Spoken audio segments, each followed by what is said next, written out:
Hey guys, welcome to this week's Hot or Not Thursday. We are gonna be playing with everything that is pastel and gorgeous, and this is new from Lorac. This is their brunch collection. Wait, it's called something funnier than that. It is Beauties Who Brunch. That's what it is. Beauties Who Brunch. I mean, I like brunch, but I don't really know what pastel eyeshadow has to do with going to brunch. But I do have everything from this collection, and I feel like this is one of those collections that I saw online that I was just like, oh my gosh, it reminds me of like springtime, flowers, ice cream. I don't know why this makes me think of ice cream. Does this make you think of ice cream and candies and just something so sweet? And I love these colors. They are not always the most ideal colors to use. You know, you look at a palette like this and you really have to think, how am I gonna wear that? What am I gonna wear it with? Like, how can I make it look good and not just like mint green shadow all over the lid? I have been putting it to the test and I have all of my thoughts, good and bad. So we're gonna hop in and let's just start with the Beauties Who Brunch palette.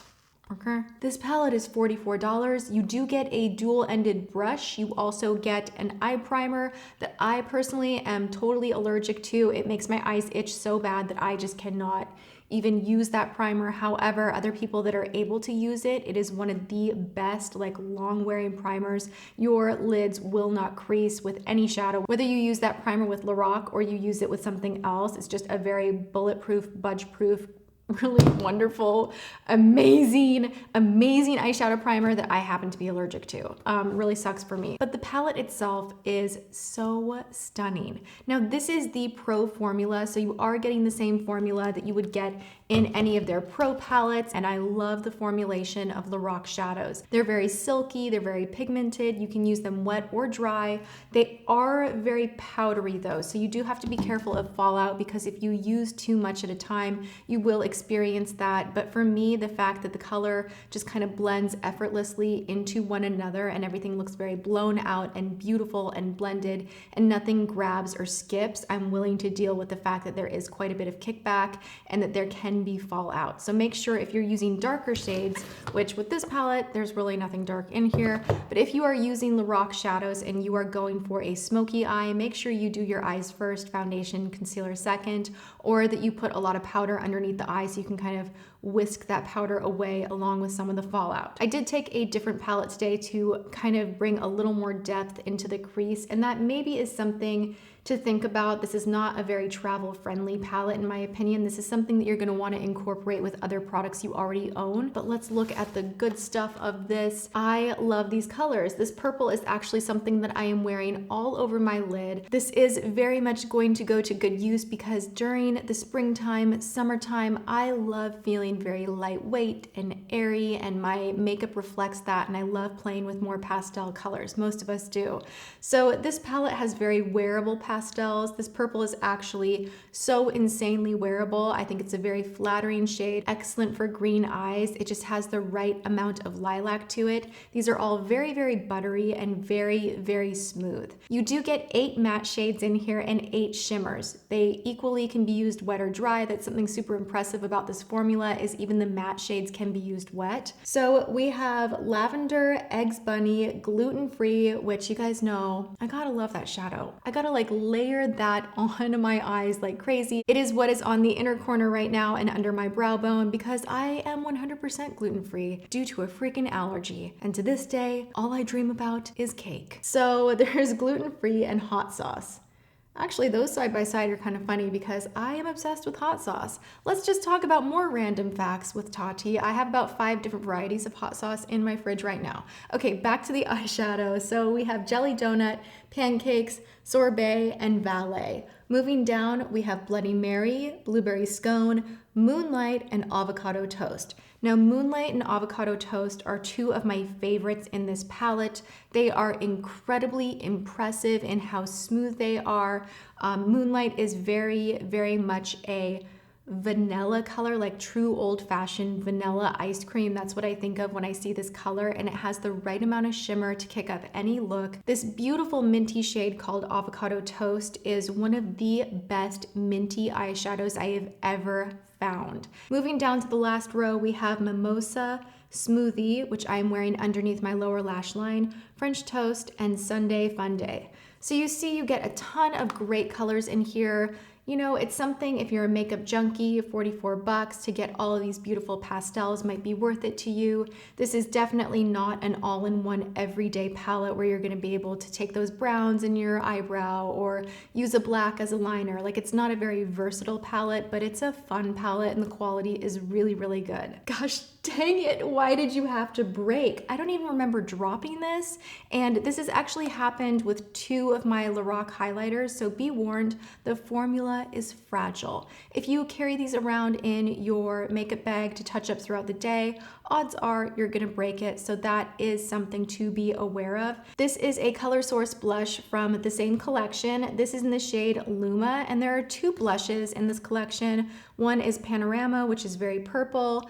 Not really my thing, not really into a lilac blush. I don't think it's very flattering. I think maybe it's trendy and fun, and I would use this as eyeshadow, but I'm not gonna use this as blush. However, this one right here, Luma, is gorgeous. I am wearing it on my cheeks right now. It's very soft. I am wearing a little bit of NARS's Orgasm underneath it, but I have been layering this on top of my blush almost every single day since I got this.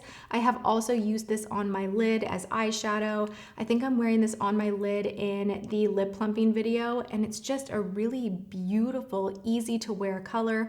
I am so sad that it is completely broken, but you can see right here, I'm barely tapping into it, and it is just a stunning, really beautiful, kind of light, pale, peachy pink. Okay, here's where we get a little weird. This is a highlighter. This is something that you see very much on Instagram, like these crazy colored highlighters, and this is something really pretty. It's called Limelight. It doesn't come out completely minty green. I'll actually show you.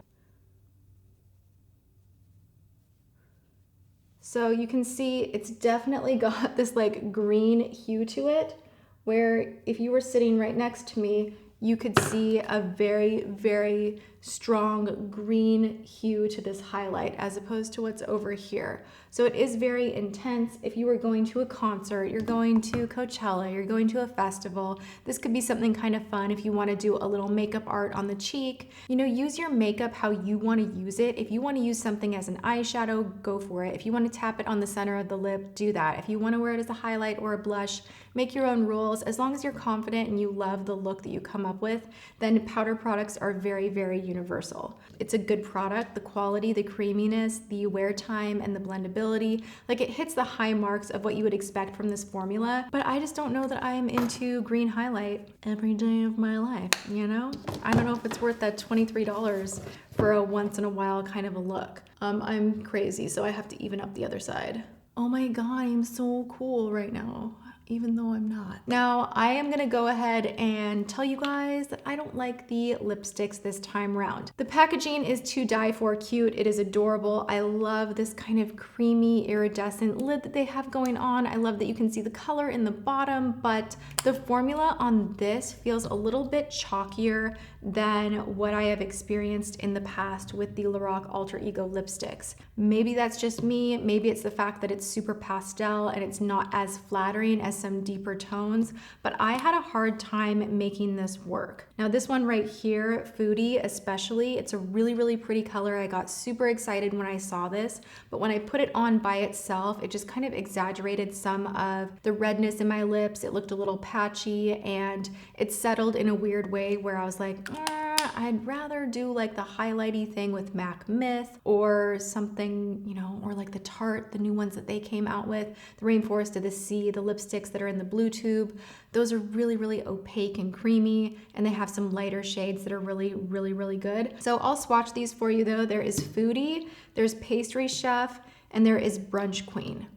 There's also one called Barista. I lost that one. I don't know where it went. I almost didn't film this video because I've been on my hands and knees digging through makeup, opening drawers, tearing into everything, trying to find this one lipstick because I had the whole collection to show you guys, but I don't know where it went. It grew legs, ran off, you know, knew that I didn't like it and was like, I'm out of here. I don't have that one in front of me, but I did not like that either. However, let's kind of switch gears and talk about the lip glosses because these are beautiful. I'm wearing Barista on top of In the Flesh from the Estee Edit.